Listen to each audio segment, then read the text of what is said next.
Here's what I would say about Don Goughler.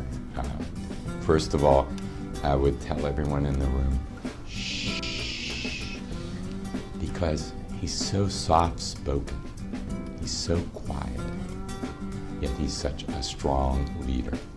So if everyone would be quiet, we'll hear his words and we'll be inspired. We met essentially as both CEOs of organizations that are supported through the United Way.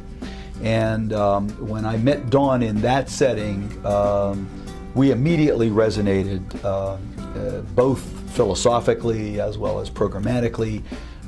Don's instincts as an organizer really kind of connected with my passion for organizing, and he and I have been closely bonded as friends and colleagues over these many years. Well, I actually didn't start in the human service field. I got out of the Army in 1971 and I couldn't get a job. So I got a job as an aide at Woodville State Hospital. And after working there for a while, I went back to college. And what really inspired me was the teachers I had at School of Social Work at Pitt. Because they really gave me, I had no background in social work at all. And they really gave me a vision of something really wonderful to do. You know, considering that he came out of a background of being in artillery, in the military and artillery, I mean, you know, his ability to take shots from funders and from others and kind of roll with the punches, but always seemingly staying one step ahead. We always talk about these leaders who are visionary and then people who are practical. And Don's one of the few executives that really kind of combines that. He has this practicality about his work. It's very applied. Our students say, wow, you know, he really teaches from such an application. Yet he's visionary. So when these things come, I always see Don being one step ahead and seeing the big picture of being able to deal with the trees. He sees the forest, but he also sees the trees and works effectively in both. Not many people can combine that. Don has a clear sense of mission of wanting to help the disadvantaged, the disabled, the disenfranchised. He has a lot of flexibility. He's willing to change things as changing needs change. A lot of people just stick to the kind of things they've always offered and think that's good enough. And Don always had the courage to look and say, what else can we do here? Oh, there's a whole dictionary full of words that can describe Don. Don is innovative, he's creative. I should back up and say that he is the ultimate clinician, no matter what function or role he is currently playing. First and foremost, he is concerned about the consumers of service.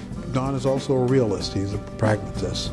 He looks at today's organizations and sees what's happening in terms of funding and the need to make sure that there are agencies and organizations that provide services across the spectrum of consumers.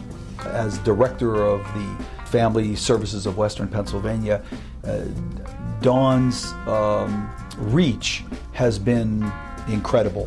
He has advocated tirelessly for families, for children, for folks who find themselves in devalued situations. Don has always created an accessible environment, both physically accessible so that families who have disability issues are welcomed and comfortably accommodated, but also, you know, Don has been attitudinally accessible to people, to families, to this community. His leadership is outstanding. He's a servant leader. Don is the kind of person that doesn't have to stroke his ego, doesn't have to impress people with titles. Don is so comfortable in his own skin. He's so comfortable in his leadership that, you know, he doesn't have to flaunt it. People just see it, they're immediately attracted to it.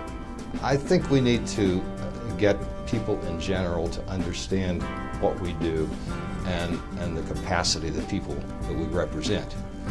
And I think we need to get leaders in legislative positions who also understand that and will provide leadership for the abilities that people have, not disabilities.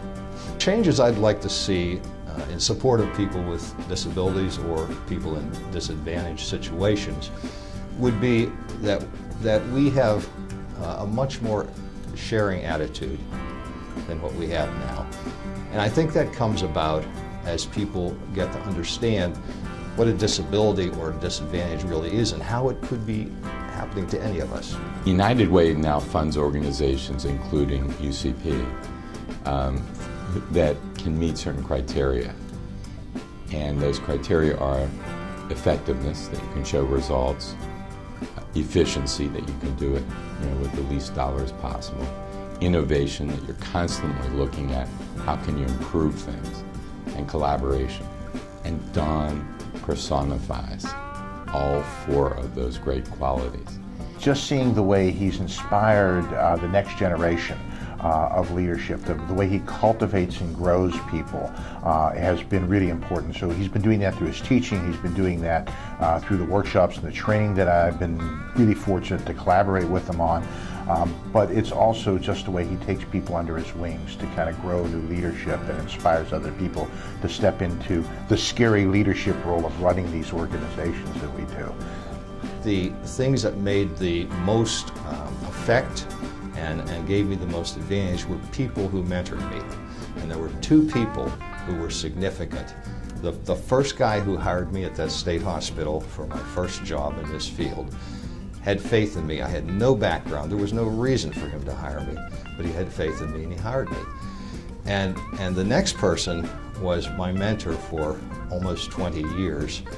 And instead of telling me what to do, he let me see what he did. And I learned so much from his style. He was a person with a physical disability. He was a racial minority in a community that was mainly white. And he showed me how you face challenges, but you still prevail. And I'll never be as good as he was, but I think of him as I try to do my job.